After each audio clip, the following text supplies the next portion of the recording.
afternoon, tourists. Welcome to the statue of Jesus. So, the statue is also called as the Christ the Redeemer, which is the world famous. It is an evident symbol for a whole people. So, it was requested that the statue be placed on the summit of Mount Corcovado, so it would be visible from anywhere and everywhere in Rio, and thus represent a way of reclaiming young Christianity. Thank you, tourists, for visiting the statue of Jesus. Hello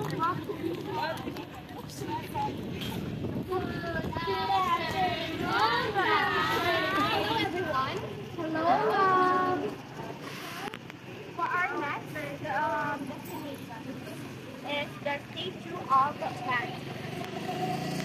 It became popular in the 1700s to witness one's Catholic identity by showing off publicly some typical sign of recognition. Virgin Mary's statue adorned churches and sanctuaries all around the world, an intangible sign that this faith needs love. It expressed the concept of kindness, compassion, and benevolence. So thank you for listening. So the next one is the Bible. The Bible is the holy scripture of the Christian religion, purporting to tell the history of the earth, from its earliest creation to the spread of Christianity in the 1st century AD. Both the Old Testament and the New Testament have undergone changes over the centuries, including the publication of the King James Bible in 1611 and the addition of several books that were discovered later.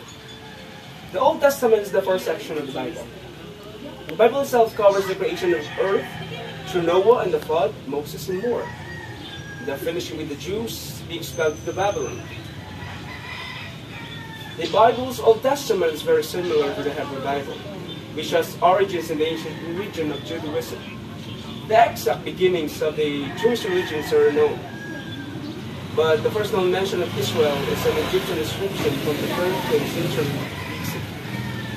The earliest known mention of the Jewish god Yahweh is in an inscription relating to the king of Moab in the 9th century BC. It is speculated that Yahweh was possibly adopted from the mountain god Yahweh in ancient Seir of Edom. And the New Testament. The New Testament tells the story of the life of Jesus and the early days of Christianity as a whole. Most notably, Paul's effort to spread Jesus' teaching. It collects 27 books, all originally written in Greek, and that is the Bible.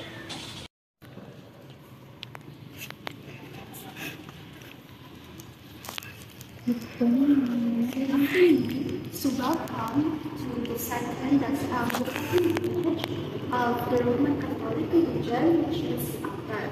So the altar is a table in the Christian church at which the bread and wine are consecrated and convened in services. So the spiritual meaning of an altar is a raised area in the house of worship where people can honor God with offerings. So it is prominent in the Bible as God's table, a sacred place where sacrifices and gifts are offered up to God. So what does the Bible say about altar? So the altar and its utensils were considered to be sacred, and the priests had to fast and wash their hands before touching the ground, even so much as removing the ashes from the altar. According to the Bible, the fire on the altar was lit directly by the hand of God and was not permitted to go out. So the another word for altar is the holy table or the table of the Lord. So thank you for visiting the next image of the Roman Catholic. Thank you, ma'am. Good afternoon, sir. Good afternoon and welcome. You are now here in the last part, image of Roman Catholic. So this is a crucifix. A crucifix is a cross with an image of Jesus on it. The crucifix is a principal symbol of many groups of Christians and one of the most common forms of crucifixion in arts. The crucifix, a cross upon which an image of Christ is present, is not known to have used until the 16th century AD. The crucifix is a symbol of Christianity and of the death and resurrection of Christ.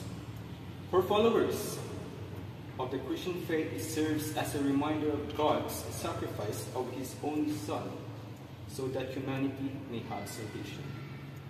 The crucifix emphasizes Jesus' sacrifice, His death by crucifixion, which Christians believe brought about redemption of humankind. Thank you, sir.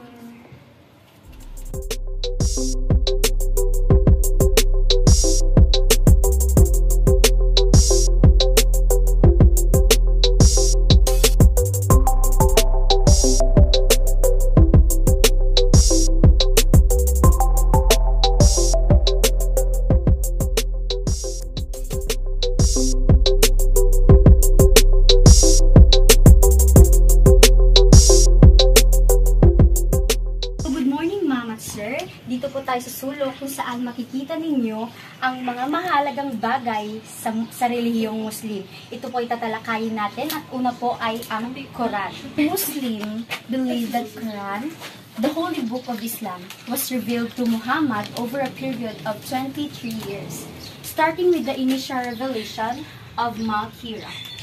So there are 604 pages in the Quran. So Quran is the holy book of Islam. Quran is considered by Muslim to be the word of Allah.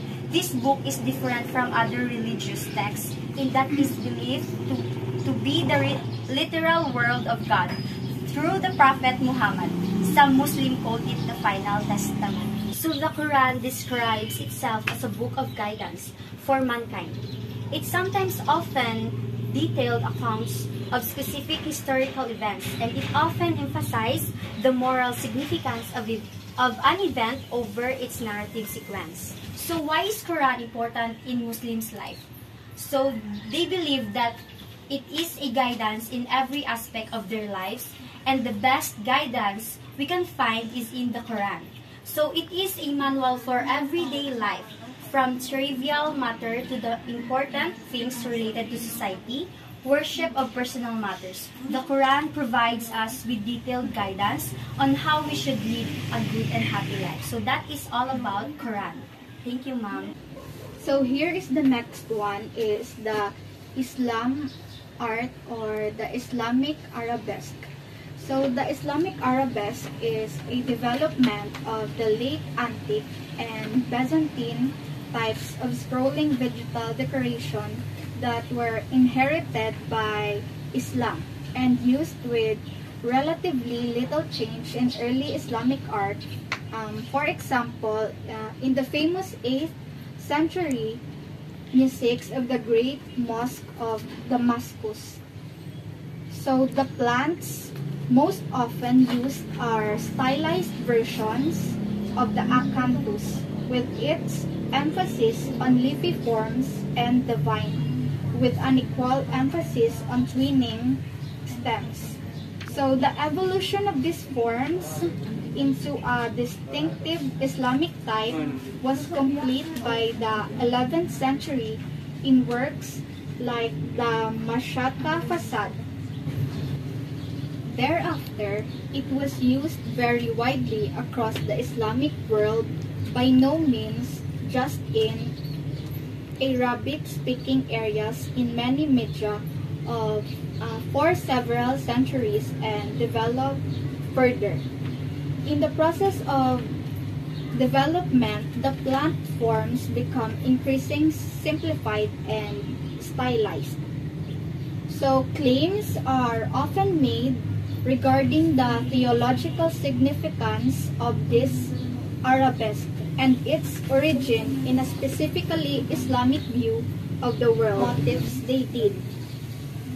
So many arabesque patterns disappear, a framing edge without ending, and thus can be regarded as infinitely extendable outside the space they actually occupy. So typically, in earlier forms, there is no attempt at realism. No particular species of plant is being imitated. And so that's all. So we will proceed to the next one. And now, this is the last significant part of Islam religion, mosque, also called masjid, is a place of prayer for Muslims. Mosques are usually covered buildings but can be any place where prayers are performed, including outdoor, country yards. The first mosques were simple places of prayer for Muslims and may have been open spaces rather than buildings. At the mosque, Muslim prays in rows behind the imam, the leader of congregational prayers. Prayer can be carried out anywhere that is clean. Often, a prayer mask is used to pray on, but also long as space is clean, if not essential to use one. The English word mosque indicates a Muslim house of worship. The word evolved from the Arabic term masjid, which means place of prostration. During prayer, Muslims briefly kneel and touch their foreheads to the ground as a sign of submission. Literally, Islam, the will of God.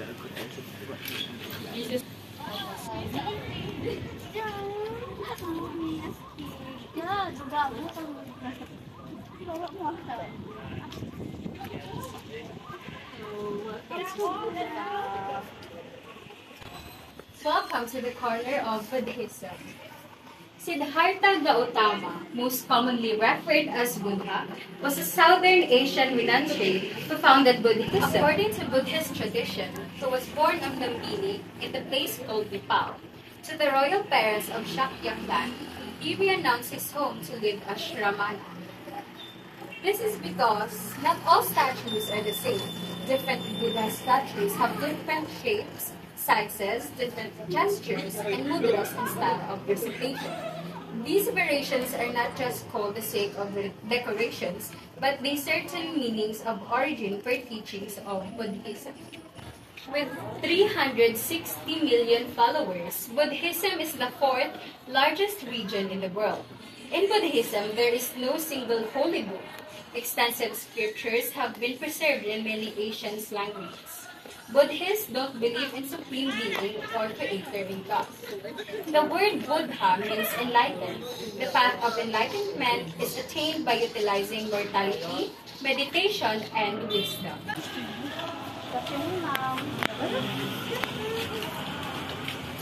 So, the next artifacts are singing bowl and stick. A Tibetan singing bowl is a type of bell that vibrates and produces a rich, deep tone when played, also known as singing bowls or Himalayan bowls. Tibetan singing bowls are said to promote relaxation and offer powerful healing properties.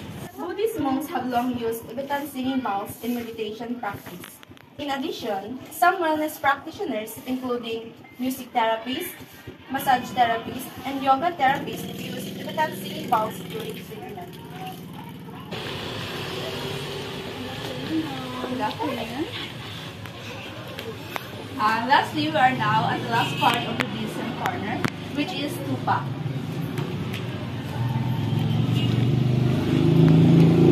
Stupa is Sanskrit for hill. It's an important form of Buddhist architecture, though it predates Buddhism.